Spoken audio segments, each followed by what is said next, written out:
Hola, ¿qué tal? Buenas noches. Esta es una nueva sesión de Quali Webinars. Es un espacio en vivo y gratuito para profundizar sobre temas importantes del análisis cualitativo de una forma práctica. Esta no será una charla de exposición, sino será un espacio de trabajo. Entonces, este mes de noviembre, a diferencia del mes anterior, estamos centrándonos no en un software, sino en la herramienta de recolección, en la entrevista. En el webinar pasado vimos acerca de la, como los pasos a seguir para la formulación de preguntas, ¿no? En este webinar vamos a mostrar cómo se aplica una entrevista sin sesgarla, ¿no? Y vamos a tener una invitada especial. El día de hoy, nuestro webinar es pues preguntar sin influir, aplicación de entrevistas. Y vamos a remitirnos al webinar anterior. ¿Por qué? Porque cuando uno está aplicando las entrevistas se da cuenta de que las preguntas necesitan pulirse o necesitan reestructurarse. Ujú. Entonces, si bien hemos hecho un piloto, hemos hecho la aplicación la vez pasada hablábamos también del pilotaje, ¿no? La aplicación ya sea telefónica o por Zoom de nuestro instrumento de encuesta, guía de encuesta. Si lo hemos hecho a un grupo parecido, pues tendremos menos temas que pulir. Posiblemente nuestra guía esté limpia, ¿no? Entonces, hemos dividido el tiempo de esta sesión de trabajo de esta manera, ¿no? 5 minutos de espera para que la gente se conecte, la presentación de la guía, ¿no? Vamos a aplicar lo que se enseñó, bueno, lo que se compartió en el webinar pasado y vamos a tener la entrevista a una experta que es experta en comunidades indígenas amazónicas. Ella ha trabajado por mucho tiempo con comunidades de la Selva Baja, con mujeres y con líderes de diferentes grupos amazónicos de Perú. Luego vamos a tener una sesión de preguntas de ustedes. ¿Qué preguntas le podrían hacer a ella?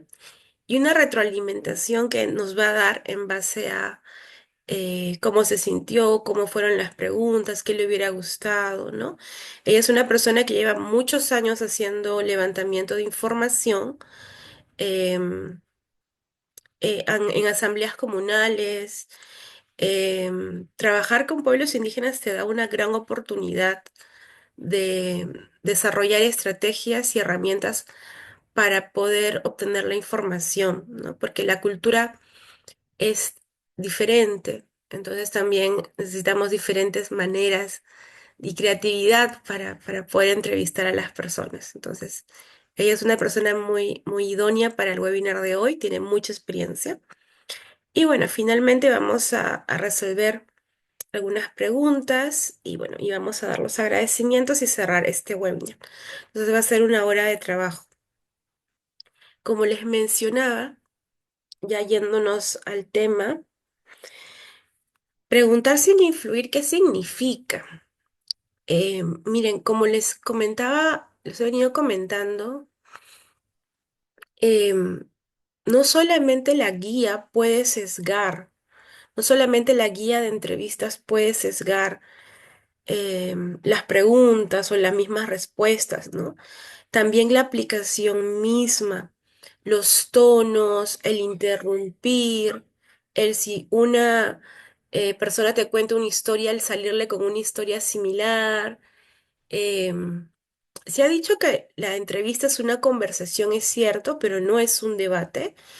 Y es una conversación donde el protagonista es la persona que estamos entrevistando, nuestro actor social, no somos nosotros, ¿no? Entonces, la aplicación es muy importante porque o se sesga en el instrumento o se sesga en la aplicación. Entonces, para evitar esos sesgos hay que estar bien atentos. Entonces, esto es la, la sesión pasada, vimos los 8 pasos, ¿no? De cómo los 8 pasos importantes para que se puedan formular las guías de entrevistas, ¿no? Y estos son los 8 pasos aplicados. Em, en este caso, el primer paso es definir el concepto, ¿no? Em, de las categorías. Y aquí tenemos que retroceder un paso, ¿no? ¿Cuál es el objetivo de esta entrevista? Como les comentaba al inicio, en este caso queremos conocer la experiencia profesional de esta socióloga peruana que ha trabajado en la selva, ¿no? Y por experiencia, pues queremos saber todos sus conocimientos, retos que ha superado, ¿no? Lo que podemos resumir en aprendizajes y lecciones aprendidas, ¿no? Entonces, nuestras categorías serían aprendizajes y la otra serían lecciones aprendidas. Entonces, ¿cómo definimos aprendizajes? Como los conocimientos obtenidos y los retos superados, ¿no? Y lecciones aprendidas, pues, es un concepto que va unido, ¿no? Pero se centra más en los errores que ya no cometeríamos, ¿no? Porque a veces uno sin querer pues comete errores y ya pues en la experiencia aprende y queda como una lección, ¿no? El segundo paso es comprender el tema, ¿no? Entonces, esa categoría se basa en subcategorías y se basa en temas, ¿no? Entonces, ¿qué cosa queremos conocer de esa experiencia? ¿Qué cosa queremos conocer de esos aprendizajes y esas lecciones? Bueno, queremos conocer los momentos que marcaron la trayectoria profesional, ¿no? Queremos conocer las estrategias y herramientas útiles aprendidas y el impacto que ella considera generado su trabajo, ¿no? Entonces, el tercer paso es comprender la naturaleza de ese dato, la naturaleza de la reflexión, la naturaleza de valorar su propia experiencia. Son datos que son reflexiones, ¿no? Son ejemplos específicos que nos va a dar, porque se basan en situaciones que ella ha vivido y en historias, experiencias significativas que demuestran esos aprendizajes, esas lecciones, ¿no? Como cuarto paso dijimos que era importante definir el tipo de instrumento que íbamos a utilizar. En este caso, como tenemos temas bien definidos, va a ser una entrevista semiestructurada, ¿no? Que permite la flexibilidad para explorar temas relevantes. Se siguen preguntas predefinidas, pero también tenemos pues la oportunidad de hacer preguntas abiertas, lo que hemos llamado las repreguntas o las preguntas de profundización. En el webinar pasado también explicamos, ay, se me fue. En el webinar pasado también explicamos el tema de definir el tipo de entrevista, ¿no? En este caso va a ser una entrevista individual porque va a ser una conversación más profunda, ¿no? Obviamente en este caso vamos a tener 20 minutos, así que no va a ser pues extensa. Y luego era convertir las preguntas en temas, ¿no? O sea, convertir los temas en preguntas, ¿no? Y ahí habíamos dicho que podíamos recurrir al equipo confiable, ¿no? ¿Qué, cómo, por qué? Cuéntenme, ¿no? Y que tenemos aquí unos ejemplos, ¿no? Podríamos preguntarle, ¿qué aprendizajes considera los más importantes de su trabajo? Es una pregunta abierta. Podría compartir una experiencia en la cual enfrentó un desafío. ¿Qué estrategias o herramientas ha encontrado más útiles en su trabajo diario?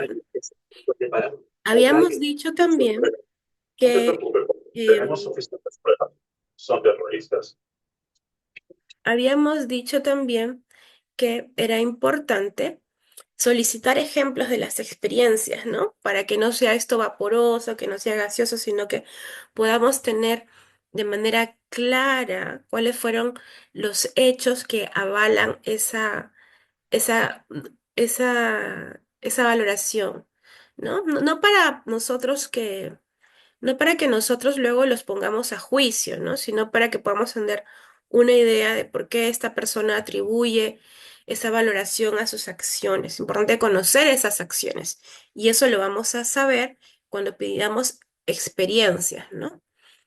Aquí tenemos ejemplos. Podría compartir un caso en el que su trabajo para usted ha sido significativo. Cuénteme sobre una situación donde tuvo desafíos, ¿no? Y por último, como paso 8 habíamos dicho que era importante pilotear, ¿no? Que fue con lo que empecé esta sesión de trabajo. Pilotear es muy importante. Y una herramienta que vimos es la herramienta QAS99. Literalmente es la herramienta para evaluación de preguntas que fue desarrollado hace mucho tiempo en el Instituto de Salud de Estados Unidos, em, y se utiliza para evaluar la claridad de las preguntas, el fraseo, si hay supuestos, tiene pues una serie de ítems, también los compartimos la sesión pasada y explicamos también cómo se utilizaba, que te permiten quitar esos sesgos en el mismo diseño, ¿no? Y pues hablamos también que era muy importante grabar la entrevista. em, Habíamos dicho que era sumamente importante el tema técnico porque una mala grabación te puede traer abajo tu, tu entrevista, ¿no?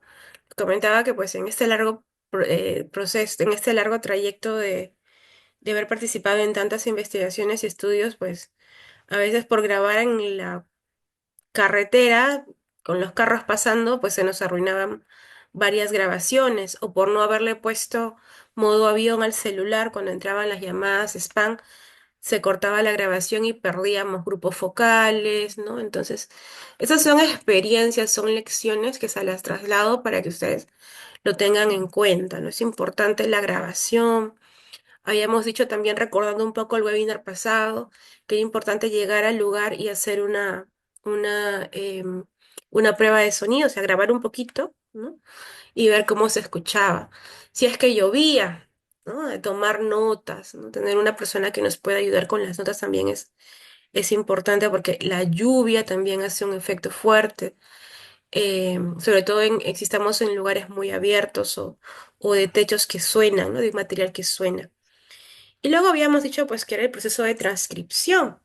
Proceso de transcripción, habíamos hablado también de una serie de softwares que existen, como el Authorized, como el Transcriptor, como el Silent, y muchos de ellos tienen pruebas gratuitas, ¿no? Son muy útiles porque luego uno solamente sube el texto, el programa le baja una versión editable y lo único que uno tiene que hacer es pues escuchar el texto y dar una pulida, una corrección de aquellas frases o palabras que no pueda entender el software, ¿no? Y finalmente pues lo que tocaba era analizar la entrevista, ¿no? Ya sea con Atlas T o con el en vivo o con el Maxta, ¿no? Entonces, de eso hablamos la clase, disculpen, la sesión de trabajo pasada. Entonces vamos ahora a continuar con lo que sigue con el tema de las entrevistas, ¿no? Entonces, miren, aquí tengo cómo sería, hablamos también de que es importante, pues, enmarcar nuestra pregunta en el tema, ¿no? Que yo le llamaba indicador, pero me dijeron, les confunde un poco, bueno, el tema, ¿no? Y ese tema responde a la vez a una subcategoría y responde a una categoría. ¿Por qué esto es clave? Porque si no nos olvidamos de preguntar lo que va a dar respuesta a nuestras preguntas de investigación, ya sea que estemos hablando de cualquier tipo de estudio cualitativo, ¿no? Ya sea una tesis o un estudio de mercado o un estudio de caso, ¿no?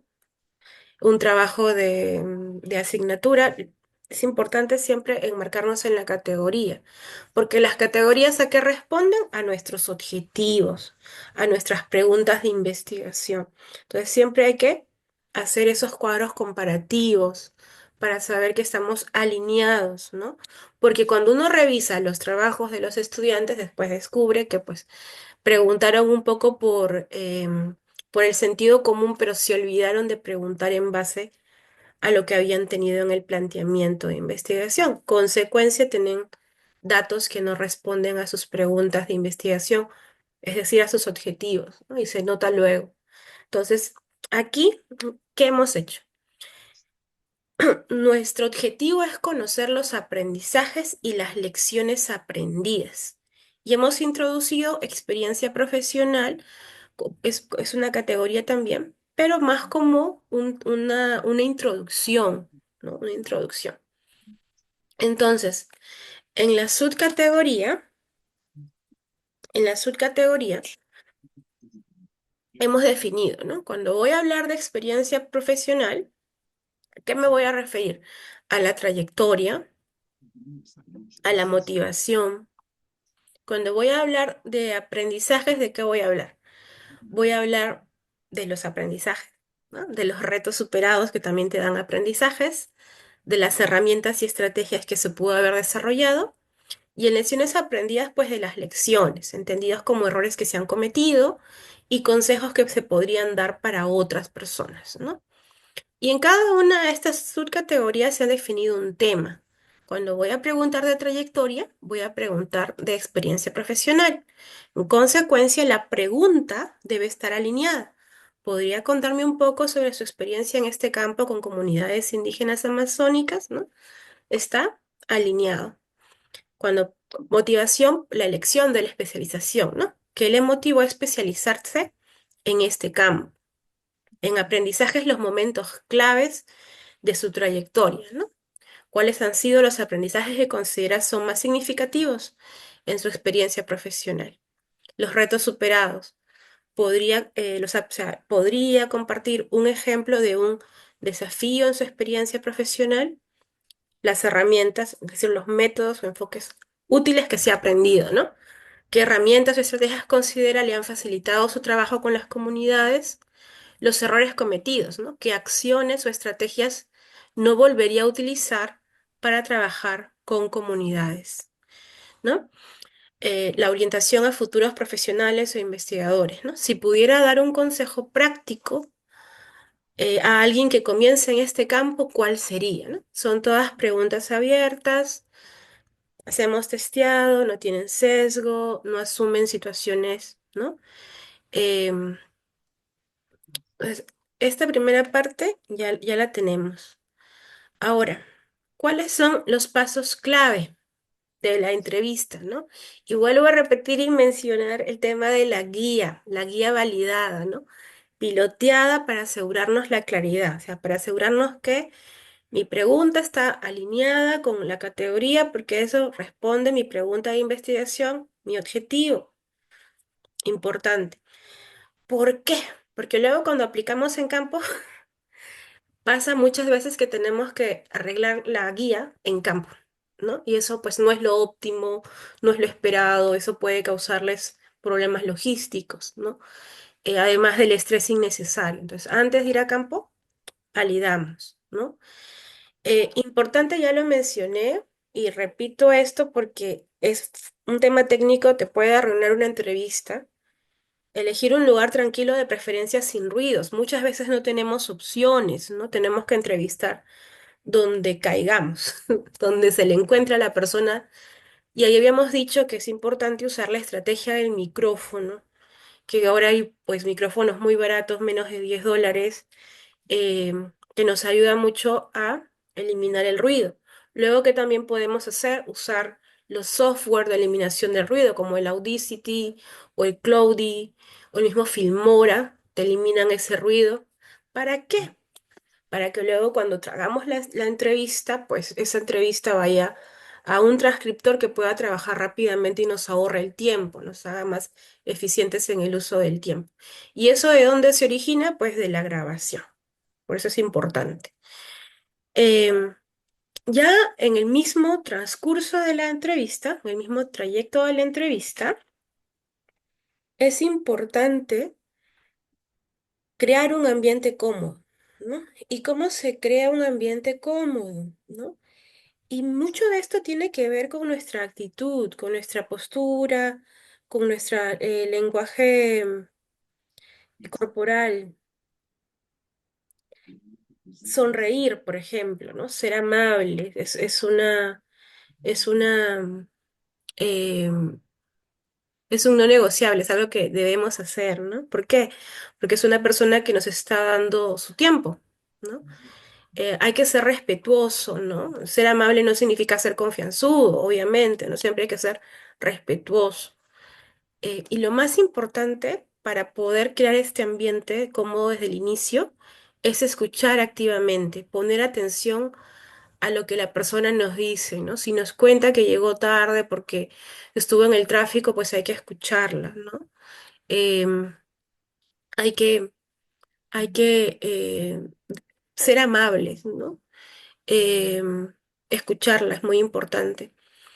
Una cosa muy importante es que la persona entrevistada es la protagonista, porque a veces, bueno, cuando uno revisa pues los trabajos levantados, los audios, ¿no? Para asegurar la transcripción, cuando se pagan servicios de transcripción, o cuando se terceriza el levantamiento de información, uno tiene que escuchar el audio, ¿no? Para probar los informes.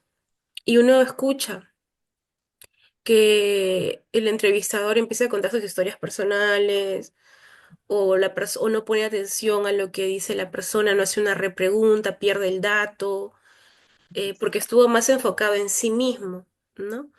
Esto con el tiempo se pule, ¿no? Pero es importante tenerlo en cuenta, ¿no? La entrevista es en la persona, si veo que yo me estoy desviando, ¿no? Y muchos dicen, no, pero es que es importante lo que yo quería contar. Bueno, claro, puedes contar lo que usted desea. Después de la entrevista puede decirle, ah, ¿verdad? Este joven, señor, señora, em, me pasó algo parecido, le cuento, y pues ahí se ponen en ese espacio de, ¿no? De más ameno, ese espacio que es más flexible, ¿no? Es válido, ¿no? Pero después de la entrevista, ¿sí? Mientras tanto, el protagonista es la persona que estamos entrevistando, ¿no? Durante durante la entrevista es importante no influir en las respuestas. ¿Y a qué se refiere esto? A veces la persona dice, ¿no? Ah, sí, eso sí era por decir, ¿no? Si le preguntas sobre el tráfico.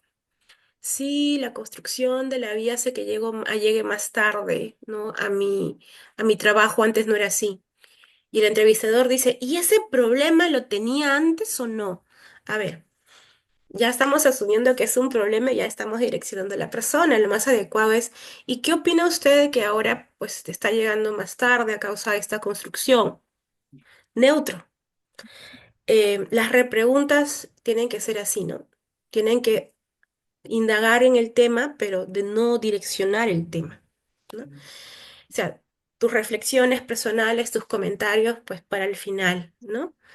Y ya, cuando hemos terminado la entrevista es importante agradecerle a la persona nuevamente y confirmar si podemos contactarla para consultas adicionales. ¿Por qué? Porque cuando estamos analizando nos damos cuenta y decimos, ay, pero aquí pude haberle preguntado esto. Me parece que me faltó preguntar esto, no tomé atención en tal punto, entonces podemos volver a contactar a la persona y hacerle esas preguntas puntuales, ¿no? Por teléfono. Obviamente, para ello hay que avisarle previamente por respeto, ¿no? Por ética. En el manual de la Asociación Antropología Americana dice que siempre hay que dejar la puerta abierta de buena manera, tanto para nosotros como para otro investigador que pueda abordar a esa persona, ¿no? Entonces hay que pedirle si podemos contactarla después, ¿no? Em, Después de la entrevista, pues lo que toca es analizarla, ¿no? Tenemos muchos programas para hacerlo y un ejercicio que les invito a hacer es reflexionar sobre su manejo en la entrevista, ¿no? Porque siempre hay un tema nuevo, cada persona es un mundo diferente, tiene sus propias maneras de expresarse, entonces siempre hacer la reflexión nos ayuda a mejorar, no para recriminarnos, no para decir, oh, ¿por qué? No, para aprender. Es importante identificar los puntos donde podemos mejorar y también pues para perfeccionar nuestra técnica, ¿no? Esto lo hice muy bien, lo voy a seguir haciendo, me parece, ¿no? Ustedes al final tienen sus propias guías de aplicación, ¿no? Em, y bueno, todos aquí somos buenos entrevistadores, todos somos buenos conversadores, ¿no? Por nuestra propia cultura tenemos esa disposición a entablar el diálogo en la cola del supermercado, en la caja, en el paradero, con el taxista, todos tenemos esa facilidad por nuestra cultura, ¿no? Ya ahí tenemos una ventaja comparativa en el mercado de la entrevista. Y conforme nosotros vamos confiando en nuestras habilidades, porque ya sabemos preguntar, que lo hacemos todo el tiempo, con la práctica va a ser mucho más fácil y mucho más efectivo, ¿no? O sea, todos aquí somos muy buenos conversadores, todos es muy fácil hablar, es muy fácil, ¿no? Entonces, ya tenemos esas competencias, esas actitudes, esas habilidades, solo que hay que enfocarlo, ¿no? Para esta estructura que es la entrevista, tal, tal. Pero ya tenemos nosotros un conocimiento previo. Entonces, ¿cuáles son las partes de la entrevista? Bueno, tiene tres partes, ¿no? La introducción, que es donde agradecemos, damos la bienvenida, hacemos la explicación del propósito de la entrevista y la confirmación del consentimiento informado para grabar. Eso es importante. El desarrollo mismo de la entrevista, yo lo veo así, ¿no? Tienes preguntas de apertura para romper el hielo, ¿no? Como esta categoría que introduje de experiencia y trayectoria. Luego las preguntas clave, que en este caso va a ser pues centrarse en los aprendizajes y las lecciones, ¿no? Y solicitar ejemplos concretos, casos específicos, ¿no? Em, y en el cierre de la entrevista, pues volver a agradecer y confirmar si es que existe la posibilidad de que podamos contactar a esa persona en el futuro. Entonces, tenemos aquí la guía de entrevista, ¿no? Que se ha construido. Es todo lo que les he mencionado. Y tenemos aquí también a nuestra invitada que vamos a entrevistar el día de hoy. Entonces, la voy a presentar. Ella se llama Claudia Gamarra. Ella es socióloga, tiene bueno, muchos años de experiencia en trabajo con comunidades en desarrollo y en productos agrícolas, principalmente en café y en cacao. Y pues le doy unos minutos para que se presente. Yo me quedo corta presentándola y le doy la bienvenida a este espacio.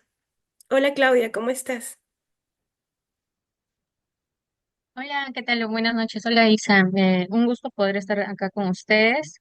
Como ya lo ha mencionado Isa, mi nombre es Claudia Verónica Gamarra Herrera, soy socióloga de profesión de la Villarreal y he trabajado ya más de cerca de 10 10 años en toda la parte de la Amazonía, con comunidades nativas, con comunidades campesinas y también con caseríos, viendo de cerca también el trabajo de campo y la parte de gestión en todo ese proceso.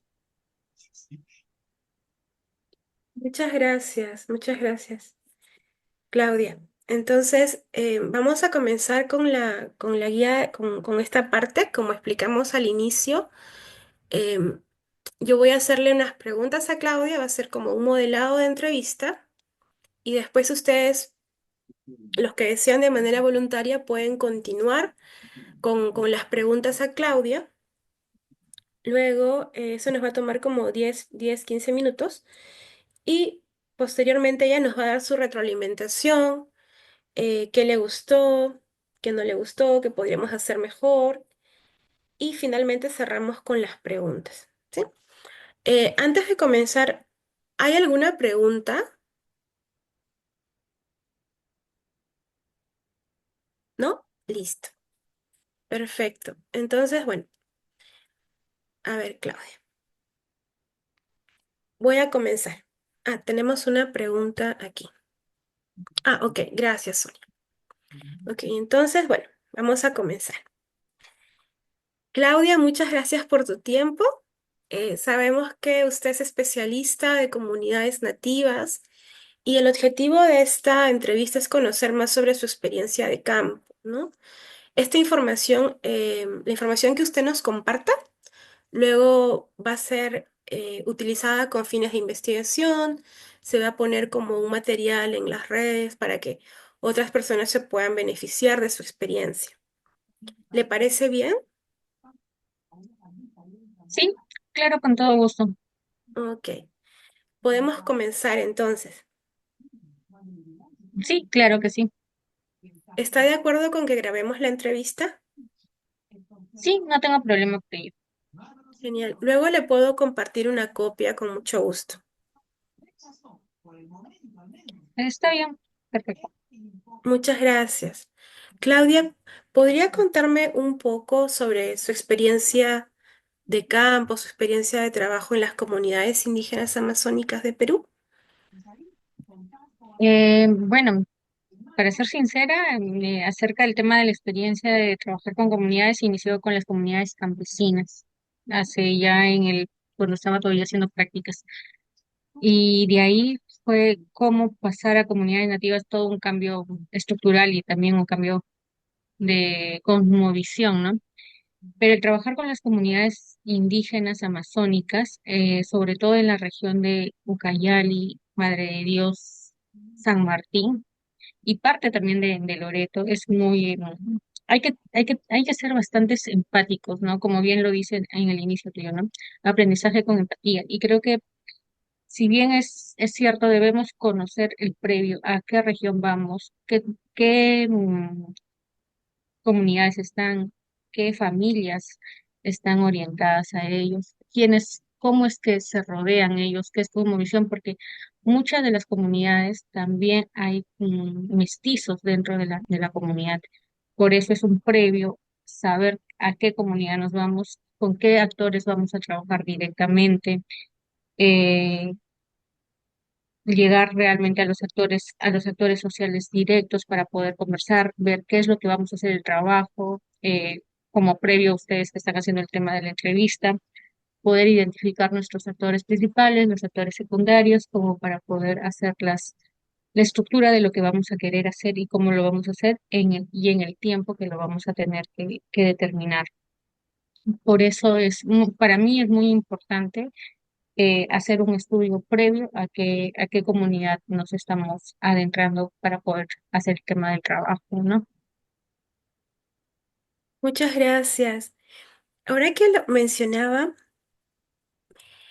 usted mencionó que había hecho un cambio de la comunidad campesina a la comunidad amazónica, ¿verdad? Y que Sí, fue un cambio usted mencionó cosmovisión. exacto. Es que el tema de trabajo en comunidades campesinas y el tema del trabajo con las comunidades nativas es totalmente diferente. Si bien ambas están arraigadas con el tema cultural, el tema de trabajo es totalmente diferente y cómo es que también la organización social son totalmente también opuestas. En las comunidades campesinas el trabajo es mucho más mutuo, todos están colaborando. No quiera decir que las comunidades nativas tampoco. Sin embargo, es un poco más menor, porque ellos a la naturaleza, porque ellos ven así. El campo es quien provee, pero es una provisión para, digamos, consumo para uno mismo, a diferencia de la comunidad campesina. Es la provenir, pero para también, para un tema de autoconsumo y para venta. Hoy en día ya las comunidades nativas están viendo también un tema de vender productos, pero todavía están como que paulatinamente. Ujú. Muchas gracias. Claudia, usted mencionó también que era importante hacer un estudio previo antes de ingresar a estas comunidades. ¿Podría hablarnos un poquito más de ello? Sí, porque como mencionaba al inicio, es que hay diferentes culturas y etnias en cada región. Y es importante saber a qué etnia nosotros estamos yendo, cuál es el idioma, si es que realmente vamos a necesitar un traductor o un intérprete, pues que tampoco quizás en algunas comunidades se hablan muy bien el fluido, digamos, el español, ¿no? Entonces, no se va a necesitar de algún intérprete. Gracias. Y cuénteme, ¿qué le motivó a especializarse en las comunidades nativas amazónicas de Perú? Me motivó a trabajar, digamos, por el tema de la conservación, realmente del tema de la naturaleza, ver el tema de la cosmovisión, el aprendizaje realmente que se tiene en las comunidades para fomentar el tema de los vínculos humanos, ¿no? Porque ellos, a diferencia de trabajar con otra población, es un tema más de poder adaptarlos a ellos. El respeto también y la simplicidad que ellos tienen, el intercambio de conocimientos para mí eso es para mí muy valioso porque el tema de la sabiduría ancestral que ellos transmiten y cómo lo van, hoy en día ya se está como que desapareciendo un poco, pero se está todavía manteniendo eso, ¿no? Entonces, eso es lo que me motivó a trabajar realmente con las comunidades amazónicas, ¿no? Porque todavía hay un tema de autonomía y resiliencia en ellos, en la forma de organización, en su supervivencia, que han resistido, ¿no? Hoy en día hay muchos, se está atentando contra, digamos, contra los pueblos por el tema del narcotráfico, por el tema de la tala, y aún así ellos prevalecen el tema de sus derechos. Entonces, eso es lo que me motiva a poder trabajar. Gracias. Vamos a pasar a la siguiente pregunta. En estos años de experiencia, ¿cuál consideran son los aprendizajes más significativos para su experiencia profesional en el campo de las comunidades nativas? El tema de la autonomía y la resiliencia, también el tema del intercambio de conocimientos. Eh, el tema también considero cómo es que se están fomentando estos vínculos, ¿no? Y el respetar la cultura, porque antes hablábamos de que nosotros como mestizos o como de fuera respetemos la cultura de ellos, ¿no? Y hoy en día también ellos respetan un poco más nuestra cultura en el sentido de cómo nosotros vamos adaptándonos poco a poco a las costumbres, a la lengua, a su cosmovisión, a respetar sus tradiciones, respetar sus normas también en el tema que viene en el tema de las comunidades nativas, ¿no? Y fomentar también las relaciones basadas en la confianza, porque es mucho poder construir las relaciones que entre comunidad, ¿no? Entre personas, las actividades cotidianas que vienen realizando. Ujú. Eh, ¿Podría compartirnos un ejemplo de, usted mencionó acerca de los mestizos y de la cosmovisión, ¿no? Y de ese respeto que se está construyendo, que usted lo ha dicho. ¿Podría comentarnos un poquito más o darnos un ejemplo de ello? ¿Alguna situación Eh, quizás que usted haya vivido? Sí, por ejemplo, uno de los desafíos que todavía aún persiste en algunas comunidades, en algunas señas, es acerca del el intercambio de experiencias, pero ya viviendo como mestizos. Ya no son mestizos, son prácticamente mm, comuneros, porque sí, hoy en día se llama así, comuneros, porque el indígena ya va perdiendo cierto arraigo realmente a su connotación. Eso para mí es un desafío que todavía hasta la fecha no se ha podido, no se puede todavía identificar con diferentes actores, ¿no? Porque hay muchos mestizos de la fecha que llegan a vivir a las comunidades nativas, se casan con muchas nativas, llegan a tener sus hijos, pero y hay algunos que todavía están dentro de ese proceso, ¿no? Y entonces el choque cultural y el intercambio cultural que ellos tienen va cambiando las cosmovisiones de la misma comunidad. Y por eso digo que hoy en día, hasta la fecha, todavía es un desafío, porque en ese proceso se han ido perdiendo las costumbres, la lengua, la vestimenta. Entonces, ese es el proceso de poder aún mantenerlo. Si bien es cierto, tanto globalidad y el intercambio que hay, o la cercanía cuando hay carreteras y hay un poco de de mayor accesibilidad a, a fuentes, ¿no? Como para poder mantenernos, pero sí, muchos de los jefes mantenían de que la cultura, las comunidades nativas se caracterizan por eso, ¿no? Comunidades nativas es porque aún mantienen la tradición, aún mantienen un territorio, que es el tema, y el idioma. Entonces, ese es un proceso de que se quiere mantener en el tiempo, ¿no? Y no que se vaya haciendo de forma paulatina. Gracias. Claudia, disculpe la ignorancia. ¿Qué significa mestizo y qué significa comunero y nativo? Ya, comunero llega a ser cualquier persona, ya sea eh, natural indígena, netamente indígena, o, o una persona de fuera que ya tiene, de fuera que ya tiene viviendo cierto tiempo en la comunidad. Ese es un comunero, que ya tiene inscrito, digamos, en un padrón comunal el tiempo. Y ese comunero tiene tanto deberes como derechos dentro de la comunidad. Un mestizo es una persona foránea que llega a vivir a la comunidad, pero que no tiene ni derechos ni deberes en la comunidad. Solo está haciendo uso de una área para poder vivir o para poder, digamos, vender algún producto, ya sea.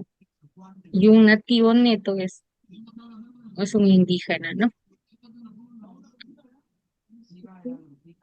Gracias. Usted mencionó también, nos dio un ejemplo de conflictos. Mencionaba de que habían mestizos que se casaban con nativos y que eso, de lo que le entendí, corríjame por favor si estoy equivocada. Mencionó que eso podría traer alguna dificultad por el tema del idioma, la cosmovisión, que es como es la cultura indígena, ¿no? Em, Sí, ¿Cómo se dan al esas menos situaciones? Ay, al disculpe. menos en los últimos 5 años, o sí, en los últimos 5 años esto se ha ido dando mucho más. Hay muchas comunidades nativas que hoy en día no hablan el idioma neto de la etnia, tampoco ya no hacen el uso de sus tradiciones en fechas festivas y tampoco es que fomentan mucho de esto, entonces se está arraigando todo, se está perdiendo realmente todos estas tradiciones o el tema cultural en las comunidades. Ujú. Claudia, ¿y qué opinan las comunidades sobre esta situación que usted menciona? Em, Justamente, por ejemplo, en algunas etnias que he visto, ya sean shivas, han sido cacataivas, han sido ashánicas, porque les he visto es que por el área del territorio que tiene la comunidad y como se hace un mayor aprovechamiento de esto, de los recursos, es que han permitido que la mayor población, muchos de ellas sean foráneos, o sea, mestizos fuera, ya sean provenientes de otras regiones, ¿no?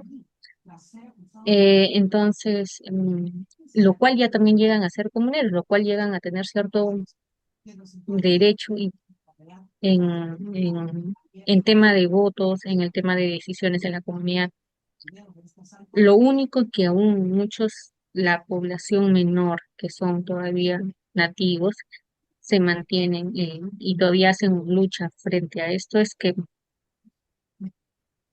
para que sigan haciendo, digamos, aprovechamiento de estos recursos y tengan cierta potestad, es que se quiere mantener todavía como comunidad nativa, quieren todavía que muchos de ellos se inscriban como comuneros, puedan participar de sus procesos eh, comunales, pero sinceramente es algo que para mí es una alerta y que en algunas comunidades ya se están desplazando, ¿no? Ya no realmente simplemente sería el nombre de la comunidad, pero con a veces 10 o 15% de población nativa. pero la otra población es realmente foránea o mestiza o viceversa, ¿no? Gracias. Vamos a seguir. Claudia, de los desafíos que usted ha mencionado, si tuviera que priorizar, em, ¿cuál sería el número uno que usted ha tenido en su carrera profesional en el trabajo con estas comunidades? Para mí es el tema de la articulación con muchas entidades públicas, ¿no? Es una de es un gran desafío poder articular con ellos. Si bien es cierto, hacen cierta incidencia en las comunidades, pero no es como que ven el problema de fondo, ¿no? Como por ejemplo que les mencionaba acerca de la pérdida cultural que se está dando, ¿no? Porque creo que eso es lo que más proveniente de las comunidades, ¿no? Y eso es lo que, y el otro desafío es acerca del tema del cuidado de sus territorios. Entonces, una de los desafíos es es lograr articular con las entidades públicas porque son las que tienen realmente mayor incidencia política en poder hacer las cosas. Y las otras es con con las organizaciones indígenas. Si bien es cierto, hay cierto respaldo, pero aún es como que ven para un beneficio propio, ¿no? Las organizaciones indígenas, Gracias. ya sean sus federaciones o las bases. Ujú. Gracias. Dígame, en su experiencia de trabajo con las comunidades, ¿qué herramientas o qué estrategias usted considera le han facilitado su trabajo? Em, el tema de los focus groups, también el tema de las entrevistas de forma uno a uno, porque es donde a veces la gente te comenta mucho más allá y salen muchas más cosas a veces sin la necesidad de que le preguntes, ellos mismos se hacen, se desplayan. También el tema de poder, aparte de los chicos, sí, para mí han sido tanto los focus groups como las entrevistas, esas dos herramientas. Y dígame, ¿qué acciones o estrategias usted considera que no volvería a utilizar para trabajar en en las comunidades?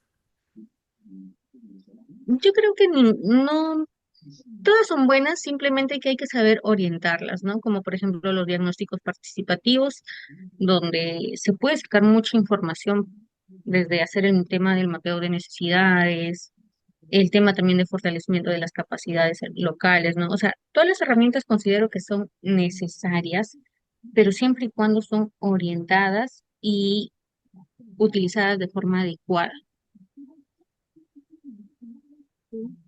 Por eso, para mí es muy importante y relevante es cómo lo aplicas y en qué momento lo estás aplicando cada herramienta.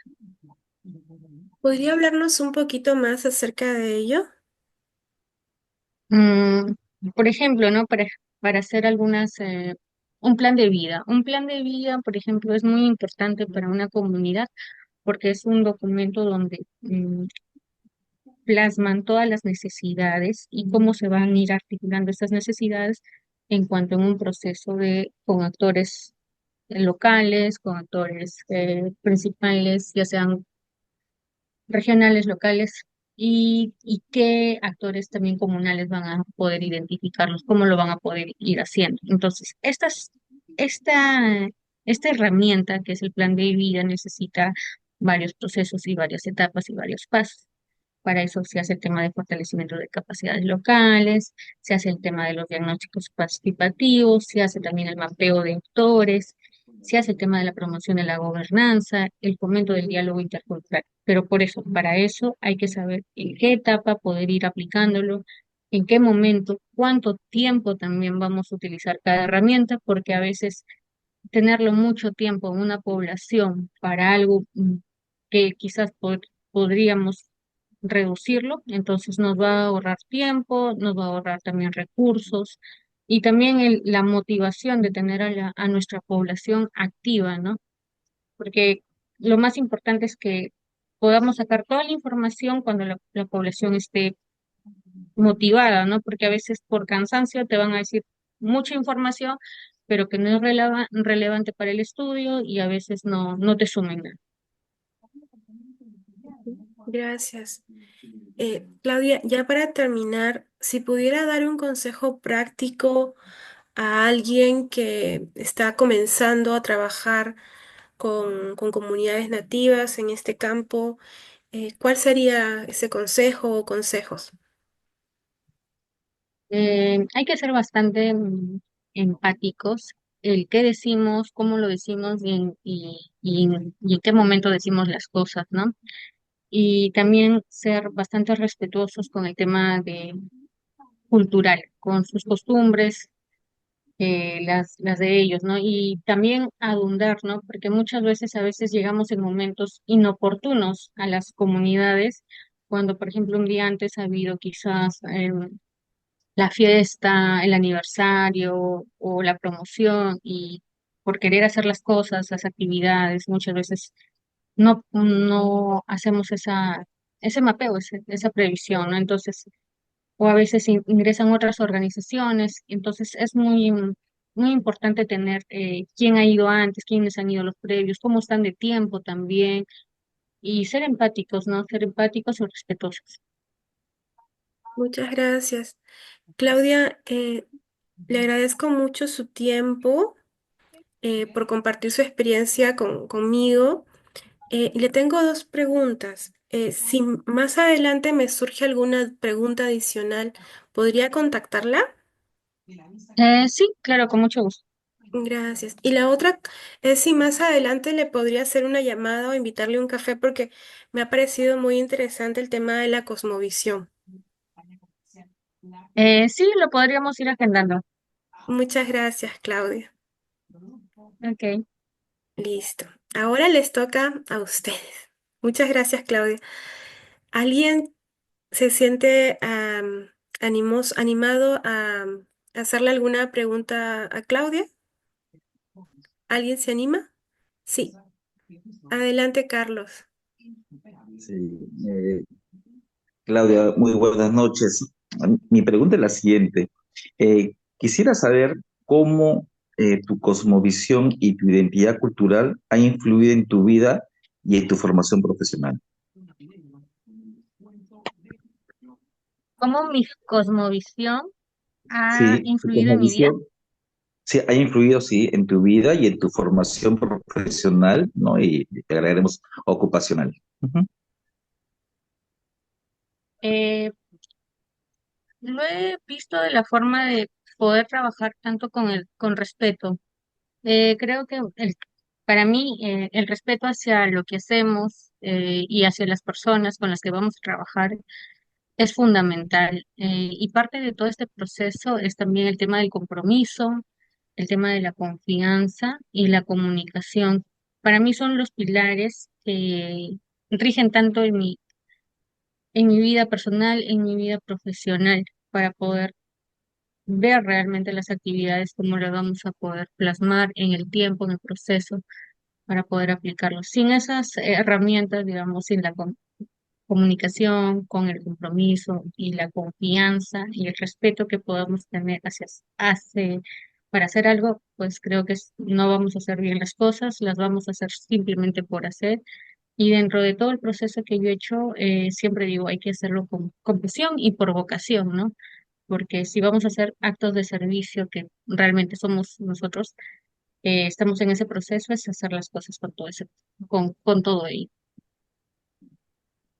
Y finalmente, no sé, agregando a, ¿no? a la comunicación, al compromiso, al respeto, ¿no? Que nos transmite, eh, ¿agregarías algún mensaje final a las nuevas generaciones que inician este camino para poder explorar el trabajo con las comunidades indígenas, resaltando la importancia de valorar y preservar su cultura? Y que realmente valoremos lo que tenemos en el momento. ¿Por qué? Porque muchas veces por por el ímpetu de la globalización o por estar a veces en la moda o estar en el día a día de querer estar mucho más actualizados. eh, Estamos en ese proceso de pérdida cultural, ¿no? Entonces, ya ha pasado quizás muchos de los jóvenes que no se sienten identificados. Por eso es muy importante trabajar de la mano también con los colegios y también con la familia, el por qué realmente tener ese arraigo o ese orgullo de pertenecer a una comunidad o a una cultura indígena, ¿no? Y eso es un trabajo que se tiene que hacer a la par, no solo con las instituciones que estén dentro de la comunidad, sino también con las mismas autoridades comunales, porque si ellos no promueven o visibilizan el por qué mantener una cultura viva, eh, esto se va a ir perdiendo. Por eso es que ya muchos de los sabios que hoy en día ya no cuentan mucho las historias o ya nadie les va a preguntar. Entonces, para mí eso es la motivación que se debe mantener. Muchas gracias. Ok. Muchas gracias. Nos quedan pocos minutos. Cuéntanos, Claudia, ¿qué retro nos puedes dar acerca de las preguntas que te hemos hecho y de cómo te has sentido? Bueno, considero que hasta la fecha las preguntas han estado de forma adecuada, han sido, como lo has mencionado, también han sido explícitas, han sido concisas, las cuales también me he sentido cómoda poder respondértela, de eso se trata, ¿no? De que ninguna entrevista sea de forma invasiva, sino que uno se sienta en la comodidad de poder responder todo ello y que esto vaya de una forma, ¿no? Fluye, ¿no? Y eso es lo que hace, digamos, las, eh, las herramientas, ¿no? Para poder sacar todo tipo de información en el momento. Claudia, una pregunta. En tu experiencia, porque nosotros somos un público, pues la mayoría somos investigadores o estamos relacionados con la investigación, ¿no? Y seguramente en algún momento o ya muchos em, vamos a volver a las comunidades o vamos a estar en contacto con ellas, ¿no? ¿Qué consejos prácticos nos darías para hacer entrevistas o focus group con comunidades nativas? Em, Primero, identifican sus actores claves, quiénes son, en qué momentos oportunos puedan ir a hacer las visitas, eh, y no vayamos siempre a veces con con toda la información que a veces llegamos, ¿no? Que esta es una entrevista, simplemente ser tan precisos, por qué queremos hacer la entrevista, para qué la necesitamos, en qué momento lo vamos a ir aplicando, y que sea como una conversación tan amena, ¿no? Eso es lo que hace de que la persona se sienta cómoda y la información que puedan darte también sea mucho más certera, porque a veces cuando una entrevista o un focus group se siente muy invasivo, te van a responder simplemente para que puedas darle, digamos, el pase y lo otro es que tampoco no te van a dar información certera. Te van a decir, te van a dar cualquier información porque ha pasado en algún momento también con algunos otros colegas para cierta investigación. Entonces, identifiquemos a los actores, el tiempo, en qué momento vamos a aplicar las herramientas y como digo, si es que en algún momento se necesita un intérprete, pues estar con el intérprete para que también se sienta. Y antes, y antes de poder aplicar la entrevista, al intérprete explicarle bien el proceso, porque a veces el intérprete juega un rol muy importante. Bien te va a dar el soporte o bien te va a dar todo lo contrario, ¿no? Va a ser un talón de Aquiles, porque a veces el intérprete toma mucha potestad en algunas intervenciones que uno puede hacer. Por eso es muy importante capacitarle previo al intérprete qué es lo que vamos a necesitar de él y en qué momento vamos a necesitar. Muchas gracias, Claudia. Sí, el intérprete a veces piensa que queremos escuchar todo positivo. A mí me ha pasado que, que incluso te cambia las respuestas que te dan las personas. Ay, Dios. es todo una charla que tienes que darnos sobre los intérpretes, porque capacitarles ya es un tema interesante. Ujú. Gracias por Sí, mencionarlo. pasa muchas veces que a veces toman el rol de, que no son intérpretes, sino toman el rol que ellos mismos están haciendo la entrevista. A veces hacen preguntas que no se debería, ¿no? Sí, y uno como no conoce bien el idioma, pues, pues está ahí, ¿no? Eh, tiene mucho poder en ese momento, ¿no? Y hay que capacitarles bien. Sí, tienes mucha Es- razón. exacto. Me has hecho recordar un par de anécdotas. Ya las contaré en en otro momento. Ujú. Bueno, Sí, muchas la gracias. verdad, en campo se pasan un montón de cosas. Sí, sí, sí, sí. Muchas gracias a todos. Pues para diciembre solo vamos a tener un Quali webinar. Esperamos contar nuevamente con tu participación, Claudia. Muchas gracias por estar acá. Eh, Nos ha sido tu experiencia es un gran aprendizaje. Y un aprendizaje con mucha empatía. Y bueno, para las personas que deseen, nosotros tenemos descuentos por el Black Friday en un taller de moderación de entrevistas que incluye la preparación, también en el taller y en el curso de Atlas Team. O sea, en el taller de 3 sesiones, pero también en el curso de 5 sesiones tenemos los descuentos, ¿no? Aceptamos todo medio de pago para los que se animen, pues visitan nuestra página y ahí tenemos todos los datos. Entonces, muchas gracias y vamos a compartirles pues el fin de semana la grabación. Que esté muy bien.